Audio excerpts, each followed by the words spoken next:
Я прочитаю из Евангелия от Луки, 19 глава, с 41 по 44 стих. «И когда приблизился к городу, то, смотря на него, заплакал о нем. И сказал: ой, если бы и ты, хотя сей твой день узнал, что служит к миру твоему. Но это сокрыто ныне от глаз твоих.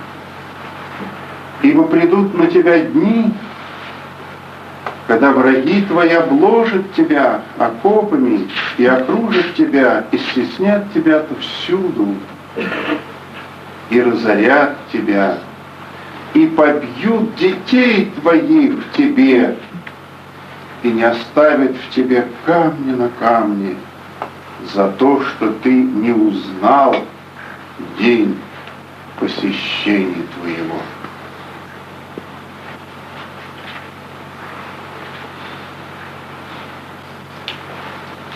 Дорогие все слушатели, в нашей жизни, в жизни каждого человека, верующий ты или неверующий, бывают дни, бывают времена, когда посещает нас Господь. Верующих Он посещает, как своих детей, некогда вступивших в завет с Ним. Неверующих, которые не принадлежат Ему, Он посещает как свое творение, как свое создание. Но наше отношение к Его посещению разными бывает.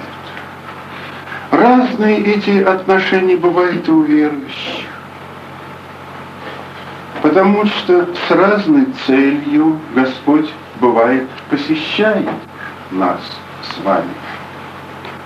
Домы наши, сердца наши, общины наши, церкви наши посещает Господь. Одних Он посещает, Господь, для того, чтобы утешить, еще больше принести дорогой свой мир, свой покой. Так, как, например, вот Он посещал своих дорогих друзей, дом Закхея. Там была, то есть не дом Закхея, а дом Лазаря. Там это были любимые друзья Его. И там Марфа и Мария, они приняли Его. Это дом друзей. Зачем Он туда пришел? Он пришел туда как к друзьям. Как к друзьям. И сколько Он дорогого аромата принес туда, не написано в Евангелии. О чем говорил Господь Иисус Христос, когда Он пришел в дом друзей своих? Но написано о том, что Марфа как прилипла, то есть Мария как прилипла у ног Его и не хотела оторваться. Так сладка была речь Господа нашего Иисуса Христа. Марфа очень любила Господа, но она увлеклась внешним угождением своему Господу. Угодить Ему. Вот таскала все до стола, все угощение. И устала, и сама таскает, а у самой зависть в сердце. Ты смотри, я бегаю, с ног свалиться готова. А она сидит, вон, смотри, и ничего, и пальцем не хочет повернуть. У нее зависть к своей родной сестре. А за что завидует? Разве ее Мария оскорбила чем-нибудь? Что она худого сделала? Она просто так увлеклась речью своего дорогого друга души Спасителя, что и не хотела от ног уходить. А у Марфы вот это вот тоже любящая, это тоже самый друг его. А у Марфы зависть появилась. И она не решила поругаться с Марией.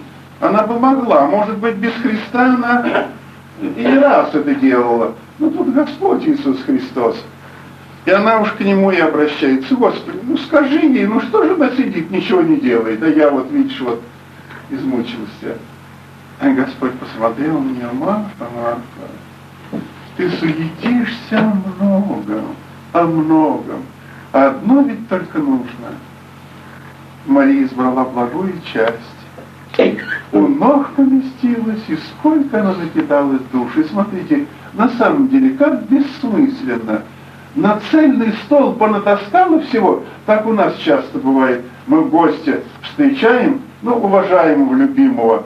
Там некуда уже ставить всего. Да что у гостя-то, у него желудок-то туда, сколько туда можно, несколько пудов, что ли, вместить. И этого наставим, и этого наставим, и этого наставим, и этого, но некуда поместить. А ему всего-то нужно 1 стакан чаю, ложка чего-нибудь такое, вот и все. Он пришел для того, чтобы здесь, поделиться чем-то дорогим, любовью обменяться. И вот так иногда излишней ненужной суетою. Так вот это Господь посетил в дом друзей своих. В дом друзей своих. Всякое посещение Господа, когда вот мы смотрим в Евангелии, всякий раз, когда Господь кого-то посещает, Он так уж зря не посещает. Но отношения разные к этому посещению. Вот насколько по-разному отнеслась Мария и Марфа. Господь посетил Ерихон. Этот ужасный город, это страшный город, разбойничий город. Посетил Ерихон. Он идет по Ерихону, по улицам его цельная толпа. И мы смотрим здесь, совершенно по-разному относятся к нему. Его окружает большая толпа, но толпа любопытных людей. И одна лишь только душа была, на которой Господь обратил свое внимание, Закхея. Да душа-то какая была, низенький, уродливый человек, карлик, которого презирали. Презирали по 2 обстоятельствам. Прежде всего, это продажный был человек. Он подать собирал от иудеев в пользу римлян. Это продажный человек, и его ненавидели за это. Это изменник своего народа. А во-вторых, еще и урод карлик. И вот этот вот недостойный, презренный человек, а у него в душе, у единственного загорелось, что увидеть Иисуса. Из всей толпы один только нашелся. Увидеть Иисуса. И вот взглядом своим посмотреть на Него, какой Он. У него в душе была такая вот уверенность, что если я посмотрю, то, наверное, чего-то, какая-то благодать, дорогая, сойдет в душу мою. И не считаясь ни с чем, Закхей залез, как мальчишка, на дерево, с мальчишками вместе. Смеяться же будут в богатой одежде, потому что человек богатый, человек-то, да, и богатый вместе с тем вот урод. Ни на что не обратил внимания. Там смеются, свищут ему, может быть. Лезет Закхей, да уже в возрасте преклонном, лезет, бедный, это же не мальчишка, это же мужик. Вот как мужику залезть на дерево, а? Мальчишки смотрим, раз и там на дереве. Он, бедняга, лезет. Что заставляет его? Увидеть Иисуса, увидеть Его. Он хотел видеть Иисуса, а ведь Иисус не пришел для этого, чтобы встретиться с этими погибшими людьми. А Иисус и ищет тех, которые хотят Его. И вот толпа идет, подошла к этому дереву. Он замер. Где ж тут листья кругом, ребятишки кругом, толпа кругом, наверное, он не удостоит на меня взглянуть. И ни на кого другого, как на этого Закхея, Господь взглянул. Смотрел. Закхей, сойди скорей. Мне надо было у тебя, и именно у тебя быть дома. Почему? Потому что ты ищешь меня душою. Он не сказал Закхею, но Господь сердцеведец-то видит, зачем человек ищет Иисуса. Я нашел тебя среди этого листвы. Сойди скорее, мне надо быть у тебя в доме. Закхей не сошел, а спрыгнул, наверное. А тут толпа завистников. О, смотри, какого негодного человека. Он к нему, домой. Ему надо у него. Да если бы он знал, какой это человек.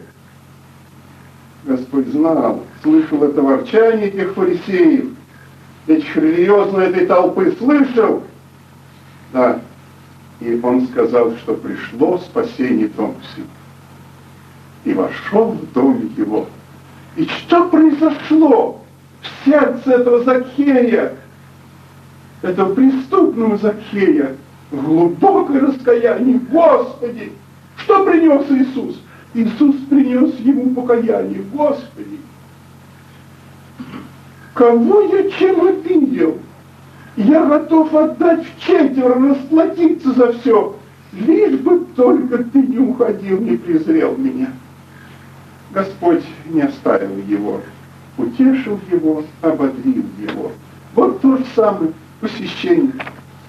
Толпа ворчливых людей, она ничего не получила от посещения Иерихона. А Закхей получил. Закхей получил, потому что он жаждал видеть Иисуса. И он получил. Дорогие мои, вот среди нас здесь все почти верующие люди. Я хочу на два понятия таких обратить внимание всех.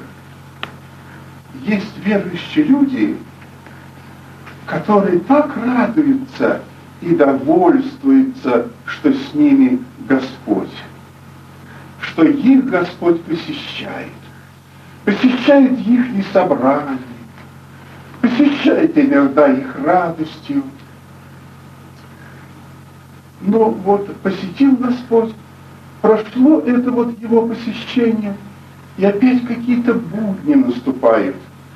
И вроде радости нет, и мира нет, и покоя нет.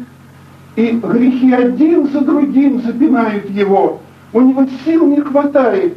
Вот только что он вчера радовался в собрании, только что наслаждался миром. Кажется, он обнял все это, Господи, и это я хочу обнять.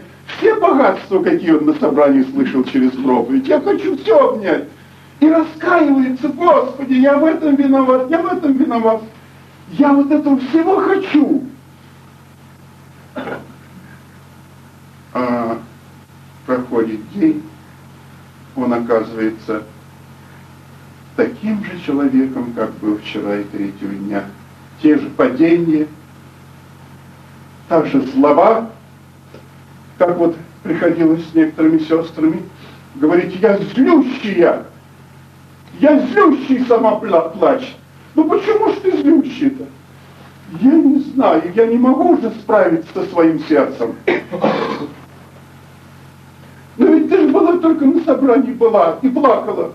Пока я сидела вот, пока я чувствовала, что вот здесь Господь с нами, мое сердце расплавлялось. А потом разошлись все, и я пришла в свой дом. И то зло, с которым я жила, никуда оно не делось. Хотя я и раскаивалась, и плакала, и все, оно опять подошло ко мне. Опять падение, опять этот же грех, опять плачу, и опять этот же грех. И нет никакого просвета в жизни моей. А христианин, а христианка. В чем дело? В чем секрет? Ведь сомнений нет, что Господь был с ней. Он касался души ее через Духа Божьего. В чем дело? Дело в том, что Господь только всего посещает. А потом они расстаются. Собрание уходит, они говорят «до свидания», и друг другу «до свидания», и Господу «до свидания». И опять к своей жизни возвращаются. И никак от ней не избавятся. Почему? А ничего не хватает. Не хватает того, чего у Закхея произошло. Потому что Господь посетил не только Закхея, Он вошел в дом его. Вот чего не хватает нам. Мы иногда довольствуемся, что Господь с нами. Да, это радостное, но не в нас Господь. Это разница большая. Когда уже в нас Господь вселяется, когда Он пребывает в нас, это совершенно другое дело. Тогда тело мертвое для греха. Тогда уже не злющая и не зло там живет, не зависть, не сварливость, а там уже мир Божий, как мы слышали, царствует. Не хватает такому верующему человеку, чтобы Христос в его душу вошел, в его сердце вошел, в его жизнь вошел, в его дом вошел. Вот этого не хватает. Жить с Богом — это одно, а жить в Боге — это другое. Жить с Богом — это вот Божья жизнь. Вот Господь Иисус Христос рядом со своей великой Божьей жизнью. А вот я чужды этой жизни. Вот ученики еще до Дня Пятидесятницы, они же рядом все время были с Господом Иисусом Христом. А вы посмотрите, как много они не понимали Его. Как много они не понимали. Рядом с Ним ведь Иуда был. Рядом с Ним из одной чаши брали все. Рядом, с Богом рядом. И вот они так и были такими маловерными, такими же вот порывистыми, как Петр. Увидел, пошел, я пойду к тебе, пошел. Потом тонул, стал. Таким же вот, как этот же Петр воякий, такие же размахался защищать Иисуса Христа. Бац, и по уху и отхватил. А потом отхватил ухо-то, и тут же не знает, куда деваться уже. И прятаться. Страх охватил его. И через несколько минут ведь он оказался уже вдали. Иисус один был. Этот Петр вояк оказался вдали, потому что они рядом были с Богом, довольствовались этим миром. Но лишь только когда по воскресенье он встретил их и вдунул в них дыхание своей жизни, тогда он стал в них. И тогда уже апостол Павел говорит уже теперь: не я живу, а живет во мне Христос. Вот чего не хватает сегодня многим христианам. Они вроде утешаются, что не с Богом, это правильно, но не в Боге и не в них Бог. Вот этого органического соединения не произошло. Там еще только посещение бывает. Посещение еще Господь только трогает сердец и часто стучится в эти сердца. Но христиане еще не расстаются. Не расстаются еще со своими жизненными планами, со своими интересами не расстаются.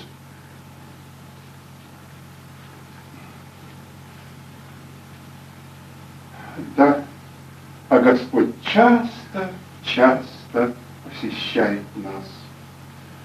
И какое блаженство испытывает та душа, тот дом, который посещает Господь. То собрание, которое посещает Господь. Там не может быть равнодушен человек. В это время сердце его горит его сердце. Вот ученики по воскресению Иисуса Христа, ученики идут печально из Иерусалима, и сердце их опечаленное. Рядом с ними идет Иисус. И говорит: что это ваше сердце так опечалено? Что это печально? Они начинают ему рассказывать. А что, ты разве не знаешь, что здесь произошло? Вот такой великий пророк был, вот Убили, он сказал, что он на третий день воскрес, а вот между тем уже третий день его нет. Не дождались, не дотерпели и идут с опущенной головой. Не дождались, когда Иисус к ним вновь возвратится, воскресший Иисус, и предались печали, идут опечалены. И он начинает им изъяснять Слово Божие. И как только он начинает им изъяснять, сердце их загорается. Почему? Господь с ними рядом. Никогда сердце не может быть равнодушно и конечно, если Господь рядом и если Он являет себя, не может быть равнодушным. Но ведь это мало. Господь расстался с ними, и опять Фома неверующий. Опять Фома не имеет той радости, потому что не увидел Иисуса. И только лишь когда Он Духом Своим вдохнул в него, вселился в них, и тогда уже все они были истинными последователями Его и отдали жизнь свою за Иисуса. Так, дорогие мои, и мы иногда так беспечно бываем в посещениях. Почему нам Господь посетил? Почему сегодня вот Господь нас посетил? Может быть, для приятного времяпровождения? Нет, не для этого Бог нас сегодня посетил. Бог нас посетил и хочет сказать, что я не хочу быть с вами, я в вас хочу быть. Я хочу поселиться в вас и владеть вами. А вы во мне. Вот ведь зачем Господь посещает. А мы иногда не узнаем день посещения. Мы иногда довольствуемся красивым пением, хорошими проповедями, но мы не понимаем, что хочет от нас Господь. Господь хочет не просто посетить нас, хочет вселиться в нас своей Божьей жизнью и жить и руководить нами. Вот мы смотрим один из случаев, когда Господь посетил дом свой. Когда Господь посетил дом свой. Это мы в 46 стихе, здесь же написано, в 45-м и 46-м, вошел в храм, начал выгонять продающих в нем и покупающих, говоря им, написано, дом мой есть дом молитвы, а вы сделали его вертепом разбойников.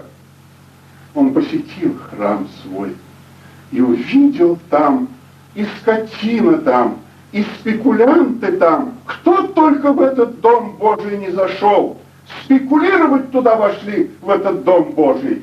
И загорелось его сердце и говорит, мой дом вы сделали вертепом разбойников. И что он делает? Он берет бич и выгоняет всех оттуда, очищает этот дом, очищает от всех спекулянтов. Часто Господь посещает нас с бичом, с обличениями, для того, чтобы выгнать спекулянтов в нашем доме, в нашей семье, в нашей общине, в нашем сердце. Негодных жильцов выгнать, а мы не узнаем день посещения. Не узнаем день посещения. И что случается с нами, когда мы не узнаем день посещения, и когда не впускаем полностью Господа нашего Иисуса Христа, происходит то, что произошло с храмом Господним. Было последнее время, последний взгляд на этот храм Соломона, и последний приговор ему. Этот же учитель, который несколько времени говорил, храм мой сделали вертепом разбойников, здесь он говорит, все оставляется ваш дом пуст. Долго терпел, долго посещал, выгонял спекулянтов, но спекулянты опять туда залезали, опять оскверняли его. И он оставляет этот дом. Таково бывает и наше с вами положение. Господь не раз посещает нас с вами, не раз для того, чтобы обличить нас, обличить церковь, обличить сердце христианина, обличить общину. Посмотрите, что в ней? Любовь, братолюбие царствует, или же там вертеп разбойников? Что там есть? Вот что там есть. Дела плоти там прелюбодеи, там блудники, там нечистота, непотребство, идолослужение, волшебство, вражда, ссоры, зависть, гнев, распри, разногласия. Вот они, эти спекулянты. Эти спекулянты вселяются в сердце верующего человека, допускает их до этого, в семьи христианские, в общины, и превращает в вертеп. И когда эти души не раскаиваются, когда эти души не решаются принять Иисуса Христа, и чтобы вселился Он туда, Господь оставляет этот дом. И туда бесы поселяются, и они становятся бесноватыми, эти люди. И это ужасное положение. Почему? Не узнал время посещения. Ты думал, что Господь тебя только пришел убаюкивать, утешать. Он обличает сердце, и слезы льются.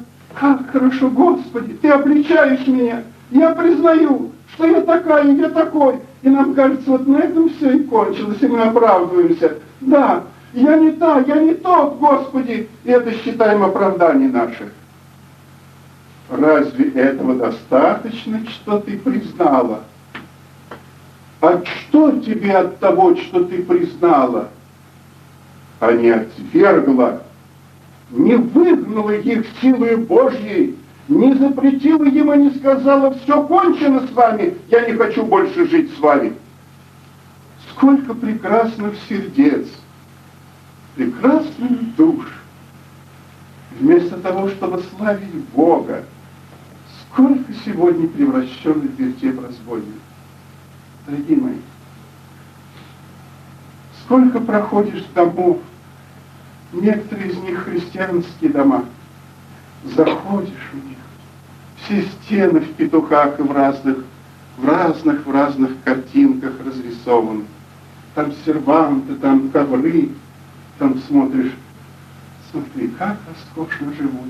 Когда начинаешь беседовать, а там у них вертеп. Там уже не один год у них нет мира с женою, и дети, и сами они развратничают уже. Вот этот дом прекрасный дом, и снаружи, изнутри, но превращен в вертеп, потому что не Господь там вселился и живет, а там живут разбойники. Разбойники, вот эти вот самые, о которых я сказал.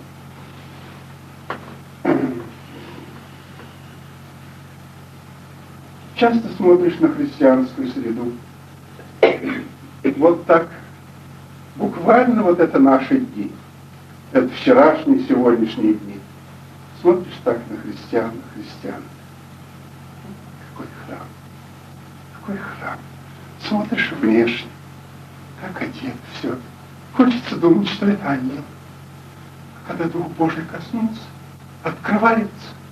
Вот в этой одежде, сколько там за этой одеждой, когда душу открывают, что там есть, какой там вертеп.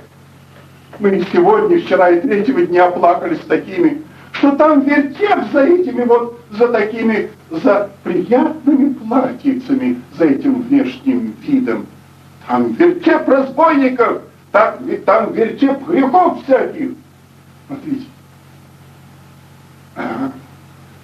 Мне приходилось, да и вам, наверное, приходилось, когда бывали в больших городах, вот вы идете по улицам, по большим, величественный храм, ну, я скажу, в Исаакиевском соборе был, в Риге там был величественный собор. Издали, когда идешь, издали смотришь на него, какое великолепие. И вот как-то это, дай я зайду сюда, посмотрю. Внешне красавец. разделано и все. К двери подхожу, написано: «Придите ко мне, все труждающие, обремененные, и я успокою вас». Как он был 100 лет построенный, так и теперь он, колоннады, там святые изображения апостолов и все, и надпись евангельская. А дверь вошел туда, это дом безбожников, атеистов. Храм превращен вот в это состояние. Там не прославляется имя Божье, а там хулится истина Божья. И как душа болит! А ведь когда-то в этот храм стекались тысячи людей, тысячи душ людей и поклонялись Богу по-своему, как они были научены.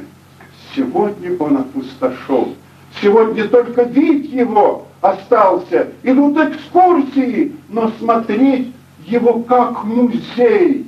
Сколько сегодня сердец, превращенных в музей, извне они кажутся христианскими. Сколько домов сегодня кажутся христианскими домами, они превращены в музей. Сколько общин есть сегодня, там поются гимны, музыка красивая, а она превращена в музей. Почему? Потому что только временами посещает Господь, но не живет, не вселяется туда. В этом большая разница. Дорогие мои, вот из-за того, что Иерусалим не узнал день посещения Господа, он был весь разрушен, и не осталось камня на камне. Каким образом происходит это? Не узнал время посещения и не впустил. Иисус прошел мимо, не впустил. Он говорит: я стою и стучу, и кто отворит дверь, я войду к нему. Ведь что такое Иисус, когда входит в сердце твое? Он ведь вносит свою любовь, не спекулятивную, которая основана на выгоде, на красоте, на внешности, а свою вечную любовь, от которой горит сердце, что у молодого, что у старого. И он ведь принесет тебе именно эту любовь, этот мир. Он принесет туда радость свою, незакатную радость. И он, как у многих, долго еще стучит: пусти меня. А еще люди торгуются. Нет, я еще хочу своей радостью пожить, своими довольствиями. Я не доверяюсь, я не думаю, что ты внесешь мне такую радость. Да откуда она, эта радость? У тебя там, ну что там вот у вас, пение гимнов, ну что там это все, вот в платочках там покрыты, вот радости где, вот туда посмотри, там все сияет и блестит. А сколько изуродованных душ от той радости уходит, измученных и сегодня валяется на обочинах жизненной дороги, выкинутых из жизни. Вот к чему эта радость приводит. А те, которые впускают сердце, и в сердце которых вселяется Иисус, Он приносит свой действительный мир, жизнь свою приносит. Каким образом Господь посещает? Господь посещает. Ты не узнал время посещения моего. Каким образом Господь посещает нас и стучит в наши сердца? Господь иногда через зов души, вот наедине, а может быть в сутолке где-то, в кипучей, и вот душа жаждет чего-то чистого, доброго, святого. Ей уже присытилось все это, ей хочется доброго, святого. Она насмотрелась на эту радость, на эту прелесть погибшего мира. Она уже обожглась не раз, эта душа. И душа затребовала чего-то дорогого, вечного. Через зов души посещает нас Господь. Душа зовет Господа. Так же, как у Закхея, увидите Иисуса. Через Слово Божие Господь посещает, когда мы слышим проповедь, когда мы слышим беседу, Господь посещает наши сердца, где Слово Господне проповедуется и стучит в наши сердца. Впусти, впусти, впусти. Еще Он посещает через беседы. Христианские беседы, вот мы с вами их испытали, эти дни беседы. Сколько душ сегодня за эти дни впустило Иисуса, и Господь принес туда и мир, и радость, и еще чего, здоровье даже принес туда. Безнадежным людям здоровье принес. И мы слышали, как они благодарили Господа. Это через беседы, через общение, дорогой. Вот так Господь часто посещает нас.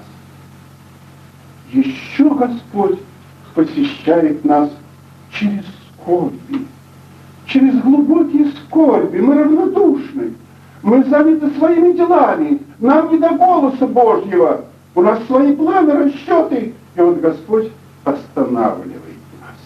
Нам некогда подумать о своей душе, мы только думаем о желудке своем, как одеться и как покушать и так далее. Бог останавливает нас, посещает болезнью, и который может восстановить ее. Эта душа обращается, открывает сердце свое: Господи, моя жизнь уже никому не нужна теперь. А ты, если войдешь, ты можешь ее восстановить. Да, Иисус войдет в твою жизнь, Он тебя избавит от грехов, от спекулянтов этих, от ссор, от зависти, от распри, от всего. И излечит даже недуги твои, болезни твои, те, которые люди приговорили их совершенно безвыходными, неизлечимыми. Часто Господь посещает через своих посланцев, через служителей, в лице человека, и они призывают проповедовать Слово Божье, или они заходят, обличают и указывают на тот или иной грех. Так часто посещает Господь наши дома, наши семьи, наши сердца, наши церкви. Посещает через откровение, через сновидение, через всякие явления посещает. Но как часто бывает, что человек не узнал день посещения и остался к этому равнодушен. Каков результат таких вот бесплодных посещений, когда мы небрежны к посещению Господа нашего Иисуса Христа, когда не обращаем внимания на Его стук? Какой результат этого? Первый, вот мы здесь прочитали с вами, это заплакал Христос. Плачет Христос о этой душе, которую Он образовал, за которой Он умер, кровь свою пролил.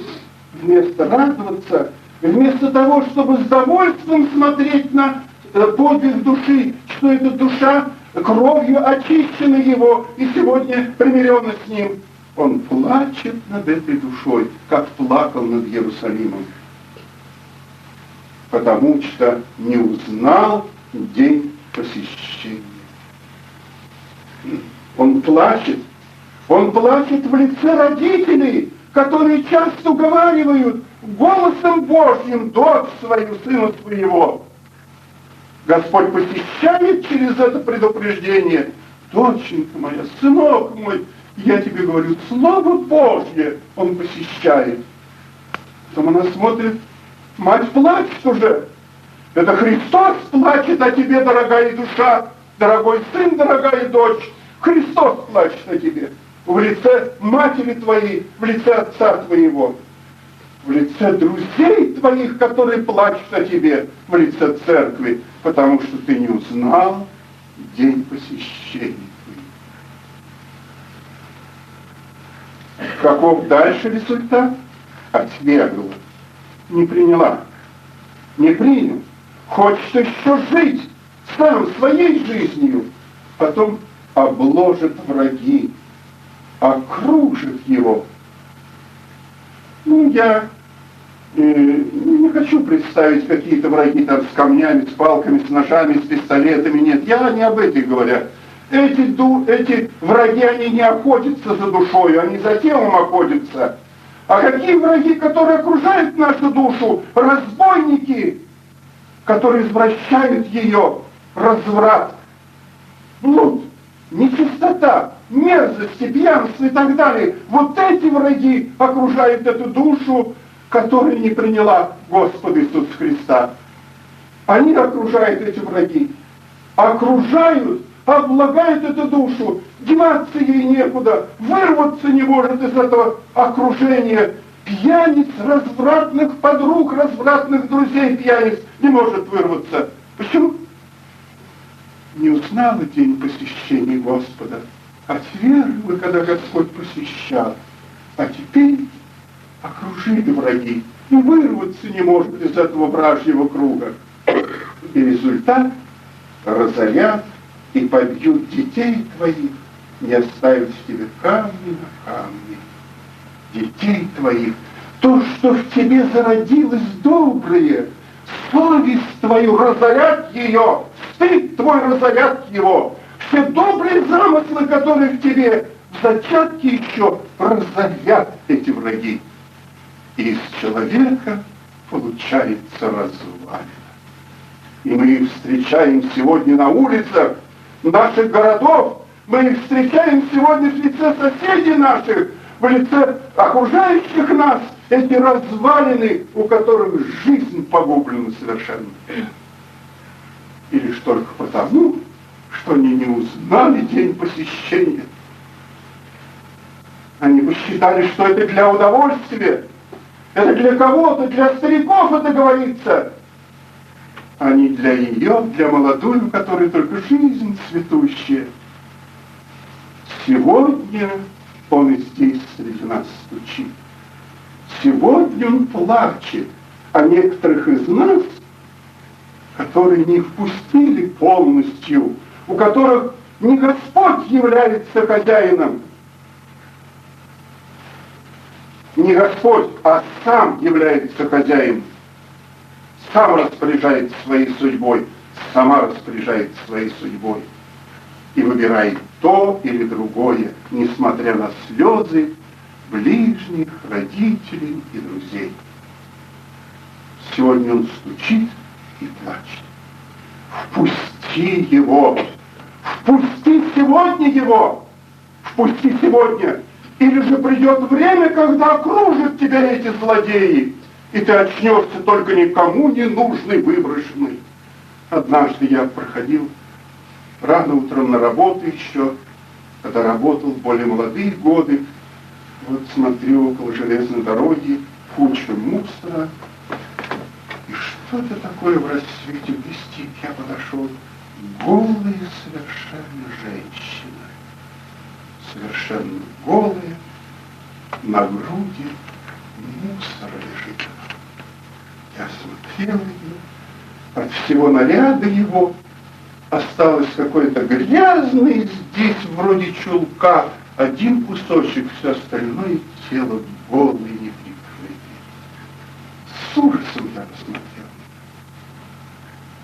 Сразу же распорядился, позвонил там в органы соответствующие, чтобы приехали сюда медицину, посмотрели. Через некоторое время, когда я проходил, там была огромная толпа уже.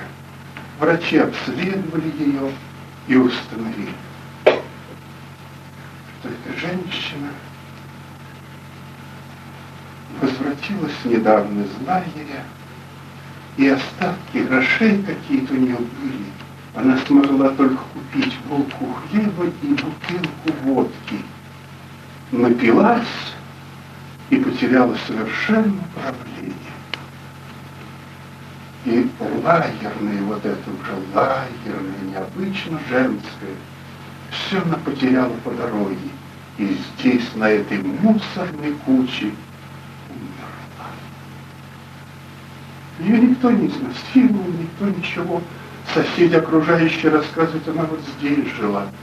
Она когда-то жила доброй жизнью, но за какое-то преступление попала в лагерь, развратилась совершенно, и на последние гроши напилась и погибла на мусорной куче. Сколько этих разоренных, а это ведь когда-то была девочкой, которой мать говорила: не делай, дочь моя, этого. Она не послушала голоса Божьего и оказалась на мусорной куче, закончила свою жизнь, лишенная от всего. Как скот. Скот еще зарывает. Что грех привел на мусорную кучу. Таков удел всякой душе, которая не внимает посещению Божьему, не внимает, которая беспечна. Поэтому, дорогие мои, кто вы сегодня? Я не знаю по отношению к Господу. Может быть, Он еще только вокруг вас. Может быть, еще только возбуждает. Если верой не вселился Христос в сердца ваши, не будьте спокойны. Распуская вот сейчас отсюда, я хочу сказать, чтобы сна у вас не было до тех пор, пока не впустите Господа в сердца ваши, в вашу жизнь. Вы погибшие, и вас ожидает в лучшем случае, может быть, где-нибудь кучка родственников, а то вот на этой мусорной куче конец свой. Поэтому Господь сегодня стучит. Пусти. Он хочет войти в твою жизнь, в твой дом, принести туда мир, радость, любовь. Только за этим Господь стучит сегодня. Кто сегодня не имеет такого общения с Господом? У кого еще Господь только стучит, только его предупреждает, но жизнь его еще не поглощена жизнью Божией. Кто сегодня не может сказать еще: уж теперь не я живу, а живет во мне Господь? Кто этого не может сказать? Не успокойтесь, мы сейчас будем молиться и простите его, чтобы он не стучал. Откройте ему дверь широко и скажи: Спаситель мой, войди, выгони этих мерзких спекулянтов и вселись, и живи своей Божьей жизнью по спасению моему. Аминь. Аминь.